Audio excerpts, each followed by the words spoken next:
তখন থাকতাম আমার খালার বাড়ি।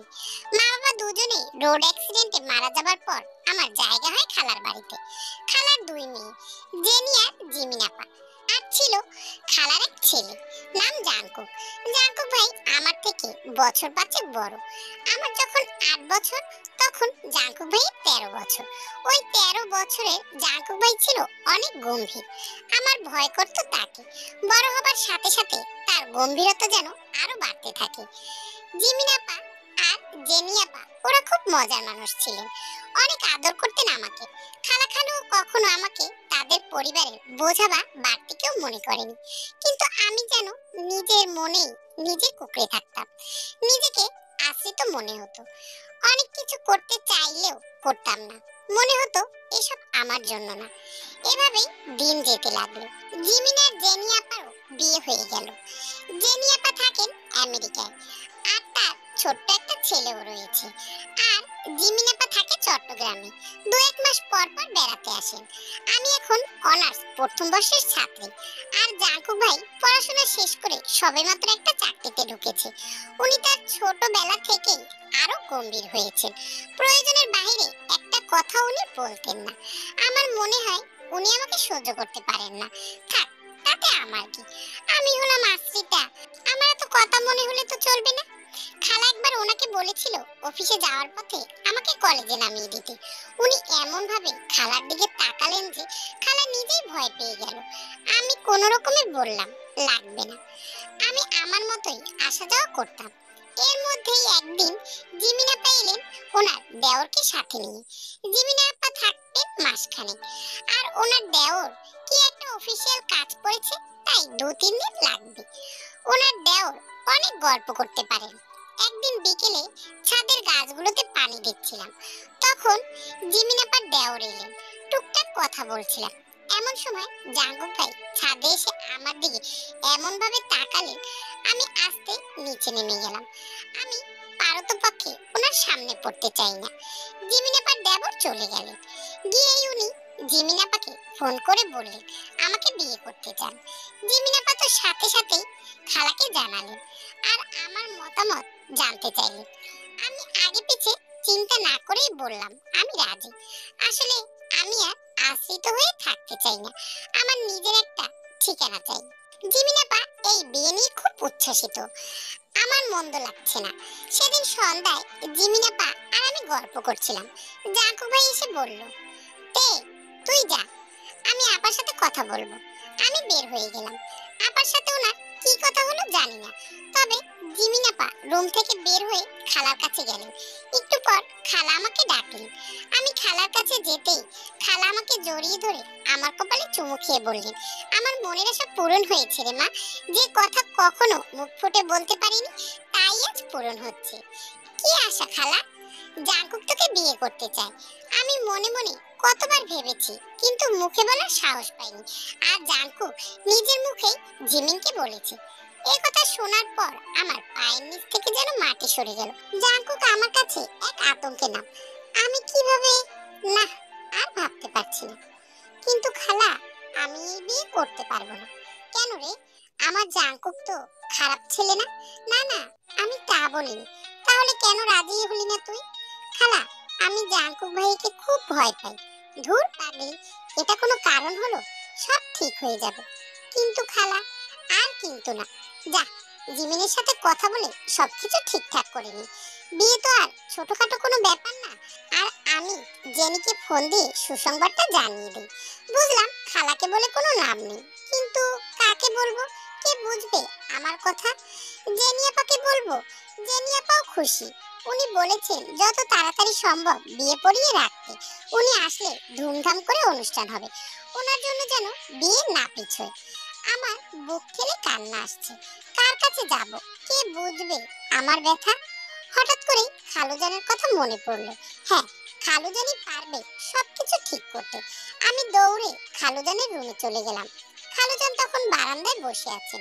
আমি দৌড়ে গিয়ে ওনার পায়ের কাছে বসে পড়লাম। ওনার পায়ের উপর মাথা রেখে কান্না শুরু করলাম। জানি না কোথা থেকে আমার এই বাঁধ ভাঙা কান্না এলো। আমার কান্নায় খালুজান হকচকিয়ে গেল। উনি বারবার জানতে চাইলেন কি হয়েছে, কিন্তু কান্নার দমকে আমি বলতেই পারছিলাম না। খালুজান জোরে জোরে জিমিনাপাকে ডাকতে লাগলেন। জিমিনাপা বারান্দায় এসে দাঁড়ালেন। খালু জিজ্ঞাসা করলেন, তোর কি হয়েছে, এভাবে কাঁদছে কেন? ওর বিয়ে ঠিক হয়েছে। হ্যাঁ, কিন্তু তাতে তো হাসি খুশি ছিল। হঠাৎ করে বর পাল্টে যাওয়াতে ওরই কান্নাকাটি। বর পাল্টে গেছে মানে কি? আর এভাবে হেয়ালি করে কথা বলছিস কেন? বাবা শোনো, তোমার ছেলে বলেছে তেকে সে বিয়ে করবে। অন্য কোথাও বিয়ে দেওয়ার চিন্তাও যেন আমরা না করি। আর এরপর থেকে তের কান্না শুরু। জাঙ্কু! এরপর খালু আমার দিকে তাকিয়ে বললেন, তোর কি জাঙ্কুকে পছন্দ না? আমি জোরে জোরে মাথা নাড়িয়ে না বললাম। খালু দীর্ঘশ্বাস ফেলে বললেন, যেখানে তোর পছন্দ না সেখানে জোর করে কেউ কিছু করাতে পারবে না। তবে আমার জাঙ্কু কিন্তু পাত্র হিসেবে খারাপ ছিল না, ভেবে দেখতে পারিস মা। এরপর জিমিনাপার দিকে তাকিয়ে বললেন, তে যেখানে খুশি থাকবে সেখানেই ওর বিয়ে দেবো আমি। ইউনোর সাথে বিয়ের কথায় আমি ওকে খুশি দেখেছি। আর যখন একটা বিব্রতিকর পরিস্থিতি তৈরি হয়েছে, তাই এমন ভাবে কথা বলো যাতে বিয়ের কাজটা দ্রুত হয়। জিমিনাপা বললেন, আর বাবা জাঙ্কু, ওর সাথে আমি কথা বলবো। খালুর কথা শুনে আমার বুক থেকে যেন 100 মণ ওজনের পাথর নেমে গেল। নিজেকে অনেক ফুরফুরে রাখছিল। আমি চোখ মুখ মুছে আমার কাজে মন দিলাম। কিন্তু ঘরে একটা থমথমে ভাব। এত আলো চারদিকে, তবু যেন ঘরটা অন্ধকার হয়ে আছে। আজ শুক্রবার, ছুটির দিন, সবাই বাসায়। আমি সকালবেলা ঘুম থেকে উঠে প্রতিদিনের মতোই রান্নাঘরে ঢুকলাম। শুক্রবার দিনটায় আমি টুকটাক রান্না করি। অন্যান্য দিন তো কলেজে থাকতে হয়, তখন খালা আর বুয়া দুজন মিলেই সামলায়। নানান কথা চিন্তা করতে করতেই নাস্তা বানাচ্ছিলাম। এখন সবাই ঘুমে। ছুটির দিন জাঙ্কুক ভাইয়া 10টা 11টা পর্যন্ত ঘুমায়। সবার খাওয়া শেষে উনি খায়। কিছুক্ষণের মধ্যেই সবাই এসে খাবার খাবে টেবিলে। জাঙ্কুক ভাইয়ের সাথে খালুর এখনো কথা বলেননি। তবে আমি জানি খালুজানের কথা জাঙ্কুক ভাইয়া অমান্য করবেন না। নানান ভাবনার মধ্যেই সকালের নাস্তার পর্ব শেষ হলো। একজন এখনো খায়নি। উনি আস্তে আস্তে 11টা বাজবে। আমি জাঙ্কুক ভাইয়ের খাবার টেবিলে রেখে দুপুরের রান্নায় মন দিলাম। জাঙ্কুক ভাই আসলেন। উনি খাচ্ছেন আর পাশে জিমিনাপা বসে কথা বলছিলেন নিচু স্বরে। মনে হয় খালুর কথাগুলোই বলছিলেন। আমি চুপচাপ রান্নাঘরে কাজ করছি। ওনাদের কথা আমার কান পর্যন্ত আসছে না। হঠাৎ কাচের কিছু ভাঙার শব্দে দৌড়ে গিয়ে রান্নাঘর থেকে দরজায় দাঁড়ালাম। দেখি জাঙ্কুক ভাই ওনার চায়ের কাপটা আছাড় মেরে ভেঙেছে। সারা মেঝে ছড়িয়ে গেছে কাচে। আমাকে দাঁড়াতে দেখে হিসিসি বললেন, মগের মুল্লুক নাকি, যা ইচ্ছে তাই করবে। আমি ভয়ে একটু পিছিয়ে গেলাম। কাজ ভাঙার শব্দে খালা খালু দুজনেই ডাইনিং রুমে এসে দাঁড়িয়েছে। এসব কি জাঙ্কুক? জাঙ্কুক ভাই কোনো উত্তর দিলেন না, মাথা নিচু করে দাঁড়িয়েছিলেন। জানো তো, জিমিনের দেবর ইউনোর সাথে তের বিয়ের কথা চলছে। আমি চাই এই ব্যাপারটি যেন তাড়াতাড়ি এগোয়। আর তুমি দায়িত্ব নিয়ে বিয়ের সমস্ত কাজ করবে, কোথাও যেন কোনো ত্রুটি না থাকে। কিন্তু বাবা আমি আমি জানি তুমি কি বলবে। দেখো জাঙ্কুক, তে দোকানে সাজিয়ে রাখা কোনো খেলনা সামগ্রী নয় যে তুমি জেদ করবে আর আমি তোমায় এনে দেব। তে আমার কন্যা সম। ও সুখে থাকা, খুশি থাকা আমার কাছে আগে প্রাধান্য পাবে। আর তোমার ছেলের ভালো থাকা। খালু কিছুক্ষণ চুপ করে জাঙ্কুক ভাইয়ের দিকে তাকালেন। তারপরে ধীরে ধীরে বললেন, একটা কথা কি জানো জাঙ্কু, যে তোমার সাথে ভালো থাকবে না, তুমিও তার সাথে ভালো থাকবে না। তোমার ভালো থাকাও আমার কাছে সমান গুরুত্বপূর্ণ। আমি তোমার জন্য এমন জীবন সঙ্গী চাই যে সাবলীলভাবে তোমার সঙ্গে সংসার করবে, তোমার ভয়ে জড়সড় হয়ে থাকবে না। এই ব্যাপারে আর কোনো কথা হবে না। আমি চাই দায়িত্ব নিয়ে তুমি সবকিছু করো। আর মনে রাখবে, এটা মগের মুল্লুক না। আমি আর চোখে জাঙ্কুক ভাইয়ের দিকে তাকালাম। ওনার ঘাড়ের রগগুলো ফুলে উঠেছে। চোখ দুটো লাল টকটকে বর্ণ ধারণ করেছে। হাত মুষ্টি করে রেখেছে আর দাঁত কিরমির করছে। কিন্তু খালুর উপরে কোনো কথা বলার দুঃসাহস নেই। খালু ওনার কথা বলে বাইরে চলে গেলেন। আমি ঝাড়ু দিয়ে ভাঙা কাজ পরিষ্কার করতে লাগলাম। জাঙ্কুক ভাই দেয়ালে একটা লাথি মেরে চলে গেলেন। খালা ওনার উদ্দেশ্যে বললেন, তোর এই বদমেজাজি স্বভাবের জন্যই তে কেন অন্য কোনো মেয়ের সাথেও তোর বিয়ে দেব না। জাঙ্কুক ভাই পিছনে ফিরে বললেন, অন্য কোনো মেয়েকে এই জাঙ্কুক বিয়ে করবে না, ওর এই তেকেই লাগবে। তে ইজ অনলি ফর মাইন। ওনার এই কথাগুলো শুনে আমি হতভম্ব হয়ে ঝাড়ু দেওয়া রেখে দাঁড়িয়ে রইলাম। খালা চেঁচিয়ে বললেন, বেহায়া নির্লজ্জ ছেলে কোথাকার। এরপর আমার দিকে তাকিয়ে বললেন, তুমিও এভাবে দাঁড়িয়ে থেকো না, আসো দুপুরের রান্নাটুকু হাত লাগিয়ে আমাকে উদ্ধার করো। আমি খালার সাথে রান্নাঘরে। খালা রান্না করছে, আমি টুকটাক কাটা বাছা করে দিচ্ছি। খালা রান্না করতে করতে অনেক গল্প করলেন, তার বিয়ের গল্প, খালুর গল্প। খালু কতটা রাগী আর গম্ভীর ছিলেন, সে স্বামী হিসেবে কতটা বন্ধুসুলভ, কত ভালোবাসেন খালাকে, এই সবই বলছিলেন। আমি বললাম, খালা তুমি কি খালুকে ভয় পাও না? ধুর বোকামি, বিয়ে দুটো মানুষকে এক করে দেয়, তাদের সম্পর্ককে মুহূর্তেই পরিবর্তন করে ফেলে। স্বামী স্ত্রীর সম্পর্ক কেমন তা বোঝানো যাবে না। বিয়ে অনেক দূরের এক অচেনা মানুষকেও অনেক কাছের মানুষ করে দেয়। এভাবে কথা বলতে বলতে সময়টা কেটে যায়। দুপুরের খাবারটা সবাই একসাথেই খায়, কিন্তু কাউকে দেখেই মনে হয় না সকালে কি ঘটে গেছে। সবই স্বাভাবিক। জাঙ্কুক ভাইয়ের দিকে তাকালে তো মনেই হয় না উনি এত বড় ঘটনা ঘটিয়েছেন, কিন্তু আমি কিছুতেই স্বাভাবিক হতে পারছি না। বুকটা ধুকপুক ধুকপুক করছে, মনে হচ্ছে আবার না জানি কি হয়। দুপুরে খাবারের পর দিয়ে যার মতো রুমে চলে গেল। আমিও সবকিছু গোছগাছ শেষ করে আমার জন্য বরাদ্দ করা রুমে আসলাম। এই রুমটা আগে জেনিয়াপার ছিল। রুমটা খুব সুন্দর। এই রুমের সবচেয়ে বেশি সুন্দর রুমের সাথে লাগোয়া বারান্দা। বারান্দায় দাঁড়ালে আকাশ দেখা যায়। আমি বারান্দার টুকটাক কিছু ফুল গাছ লাগিয়েছি। হাসনাহেনা বেলি যখন ফোটে সমস্ত ঘরে যেন অদ্ভুত সুন্দর একটি ঘ্রাণ ভরে থাকে। আমার বিয়ের পর আমাকে এই ঘর ছেড়ে চলে যেতে হবে। অদ্ভুতভাবে আমার খারাপ লাগতে শুরু করলো। ঘরের দেয়ালটার জন্য মায়া লাগতে শুরু করেছে। আমি বারান্দায় গিয়ে দাঁড়ালাম। বুকের ভিতরটা হু হু করছে, মনে হচ্ছে কি যেন নেই, কি যেন হারিয়ে ফেলছি। বারান্দায় দাঁড়িয়ে নিচের দিকে তাকিয়ে দেখলাম জাঙ্কুক ভাই কোথায় যেন যাচ্ছে। যতক্ষণ ওনাকে দেখা যাচ্ছিল ততক্ষণ তাকিয়েছিলাম। উনি চোখের আড়াল হতেই আমার মনে হলো, আচ্ছা আমি যদি জাঙ্কুক ভাইকে বিয়ে করতে রাজি হই তাহলে এই ঘরটা আমারই থাকবে। ইস, আমার ঘরের কি লোভ না। তারপরেও খালা খালু, জিমিনাপা, জেনিয়াপা সবাই আমায় কত ভালোবাসে, কত আপন ওরা। খালা আর খালু দুজনে কি সুন্দর গুটুস গুটুস করে গল্প করে। আচ্ছা আমিও কি এভাবে ওনার সাথে কখনো গল্প করতে পারবো? ধুর, কি সব ভাবনা আমার। সেদিনই সন্ধ্যায় চা বানাচ্ছিলাম, হঠাৎ মনে হলো জাঙ্কুক ভাই আমার রুম থেকে বের হলেন। আমার রুমে ওনার কি কাজ? আমি টেবিলে সবাইকে চা নাস্তা দিয়ে নিজের রুমে গেলাম। জাঙ্কুক ভাই কখনো আমার রুমে আসেনি, আজ হঠাৎ কেন আসলেন? আমি রুমের চারদিকে চোখ বুলাতেই দেখলাম টেবিলের উপরে একটা ভাঁজ করা কাগজ, পেপার ওয়েট দিয়ে চাপা দেওয়া।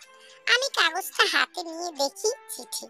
জাঙ্কুক ভাই লিখেছেন, কোন রকম সম্বোধন ছাড়াই তোকে লিখছি। তোকে আমি যে মনে মনে কত নামে ডাকি সেটা শুধু আমিই জানি। আজকে আমার লেখার কারণ, তোকে কিছু কথা বলা খুব জরুরি। এগুলো একান্তই আমার কথা। খুব ছোটবেলায় তুই আমাদের বাড়ি আসলি। তোকে দেখতে ঠিক একটা পুতুলের মতো লাগতো। মনে হতো একটা পুতুল সারা বাড়ি জুড়ে হেঁটে বেড়াচ্ছে, খেলছে, কাঁদছে, আবার আদো আদো কথাও বলছে। আমার বয়সী ছেলেরা যখন বাইরে খেলতে যায় তখন আমি বাইরে না গিয়ে পুতুলের খেলা দেখে সময় পার করতাম। আমার চোখের সামনে আমার ছোট্ট পুতুল আস্তে আস্তে বড় হয়ে উঠলো।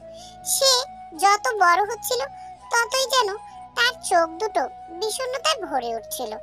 তার মুখের হাসিও যেন মলিন হয়ে যাচ্ছিল। আমি তার বিষণ্ণ চোখে প্রেমে পড়লাম। তার দিকে তাকালে মনে হয় রাজ্যহারা এক দক্ষিণী রাজকন্যা আমাদের বাড়িতে ভুল করে চলে এসেছে।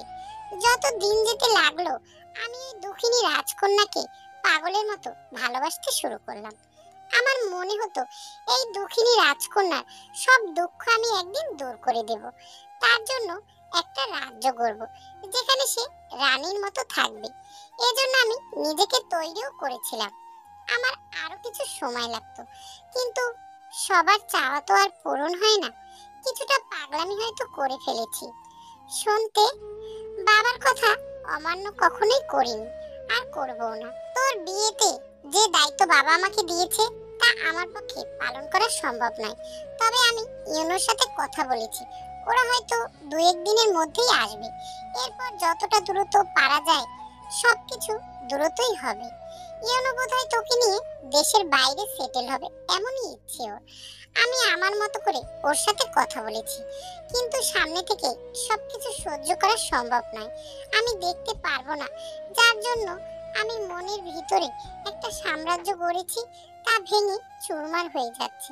তাই আমি আজ চলে যাচ্ছি। সবকিছু মিটে যাবার পর আমি ফিরে আসব। নিজের যত্ন নিস, দায়িত্বতে অপারগতার কারণে ক্ষমা করে দিস। জাঙ্কুক। চিঠি পড়ে বুকের ভেতরে তোলপাড় করে উঠল। কি করব আমি কিছুই বুঝতে পারছি না। চিৎকার করে জিমিনাপাকে ডাকতে লাগলাম। জিমিনাপা দৌড়ে এলেন, এসে দেখেন আমি হাউমাউ করে কাঁদছি। কি হয়েছে তে, এভাবে কাঁদছিস কেন? আপা আপা জাঙ্কুক ভাই। কি হয়েছে? জাঙ্কুক কিছু বলেছে? মাথা নেড়ে না জানালাম। ফোপাতে ফোপাতে বললাম, জাঙ্কুক ভাই চলে যাচ্ছেন। হ্যাঁ, ট্যুরে যাচ্ছে শুনলাম তো। আপা উনি ট্যুরে যাচ্ছেন না। জিমিনাপা আমার দিকে ভুরু কুঁচকে তাকালেন। আমি আমার হাতের কাগজটি জিমিনাপার হাতে দিলাম। জিমিনাপা চিঠি পড়ে বললেন, তুই কি চাইছিস তে?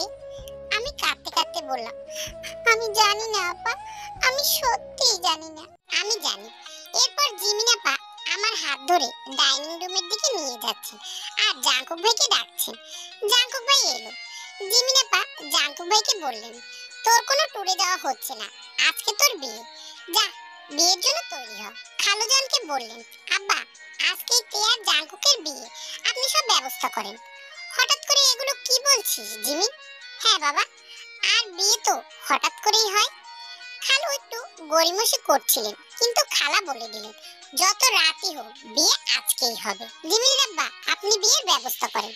খালু আচ্ছা বলে ভিতরের রুমে গেলেন। আমি তখনও মাথা নিচু করে ফুপিয়ে ফুপিয়ে কেঁদেই যাচ্ছি। জিমিনাপা আমার মুখ তুলে বললেন, আয় তোকে সাজিয়ে দেই। আমার বিয়ের শাড়িটা বাসাতেই আছে, ওই শাড়িতে তোকে বউ সাজিয়ে দেই। তোর কোনো আপত্তি নেই তো? আমি মাথা নেড়ে না জানাতেই জাঙ্কুক ভাই বলে উঠলেন, আমার আপত্তি আছে। আমি আর জিমিনাপা দুজনেই অবাক হয়ে তার দিকে তাকিয়ে রইলাম। জাঙ্কুক ভাই বললেন, আমার নতুন বউ আমি পুরনো শাড়িতে দেখবো না, আমি শাড়ি নিয়ে আসছি। বলেই উনি আমার দিকে তাকিয়ে একটি ডেভিল মার্কা হাসি দিলেন। আর আশ্চর্যজনকভাবে এই ব্যাপারে আমি জাঙ্কুক ভাইয়ের দিকে তাকিয়ে ভয় না পাওয়ার বদলে ভীষণ লজ্জা পেতে লাগলাম। বাসর ঘরে জাঙ্কুক ভাইয়ের আনা লাল বেনারসি পরে আমি বসে আছি। মনের ভিতর হাজারো ভয় আর দুশ্চিন্তা কাজ করছে। উনি যে গম্ভীর, আর ওনার বিয়েতে আমি মানা করায় না জানি উনি আমাকে কাঁচাই খেয়ে ফেলে। আমি এখন কি করব? ভুল তো করেই ফেলেছি। মনে মনে ভাবতে লাগলাম, ঘরে ঢুকলেই আগে পা ধরে কানে ধরে ক্ষমা চেয়ে নেব, যাতে বড়সড় বিপদ না হয়। দরজা খোলার আওয়াজে বুকটা ধুপ করে উঠল। জাঙ্কুক ভাই ঘরের ভিতরে ঢুকলো। সে যতই কাছে এগোচ্ছে আমি শরীর থেকে যেন ঘাম ঝরছে। না জানো এখন কি করে।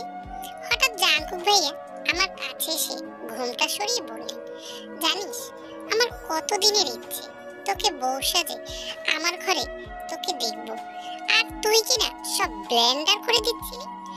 আমি জাঙ্কুক ভাইয়ের দিকে তাকালাম। আমার ভয় লাগছে না, ভীষণই লজ্জা লাগছে। মাথা নুয়ে বললাম, আপনি যে আমাকে এত ভালোবাসতেন তা তো আগে কখনো বুঝতে দেননি। আমি কিভাবে বুঝবো? তুই বুঝবি কিভাবে? তুই কোনোদিন আমার কাছে এসেছিস না আমার দিকে ভালো করে তাকিয়েছিস? তুই তো শুধু ড্যাং ড্যাং করতে করতে এদিক ওদিকে ছোটাছুটি করিস। তুই কি বুঝিস না তুই এত বড় হয়েছিস? কেন তোর কাছে কোনো প্রেমের প্রস্তাব আসেনি? কারণ আমি আসতে দেইনি। আমার পছন্দের জিনিস অন্য কেউ নজর দিক সেটা আমি কখনোই পছন্দ করব না। আর তোর জন্য বড় পানিশমেন্ট রেডি করে রেখেছি। পানিশমেন্ট? কেন কেন? আমি সবকিছু গুছিয়ে এনেছি কত সুন্দর করে, আর মাঝে তুই জল ঘোলা করে দিচ্ছিলি। তোর যদি ইউনোর সাথে বিয়ে হয়ে যেত তাহলে আমার কি হতো কখনো ভেবে দেখেছিস? একবার তো ভেবেছিলাম তোকে আছাড় দিয়ে ফেলে দিই, কিন্তু পরে ভাবলাম তুই কষ্ট পেলে তো আমারই কষ্ট হবে। আমাকে ক্ষমা করে দিন প্লিজ, আমি তো বুঝতে পারিনি। কোনো ক্ষমা হবে না, এই জিয়ন জাঙ্কুকের কাছে কোনো ক্ষমা নেই। আজকে রাতে তুমি বুঝবে আমাকে রিজেক্ট করার কি শাস্তি হতে পারে। এরপর আর কি, তোমরা যেটা ভাবছো ওইটাই, আমি আর বলতে পারবো না। How you don't know how to keep your business clean?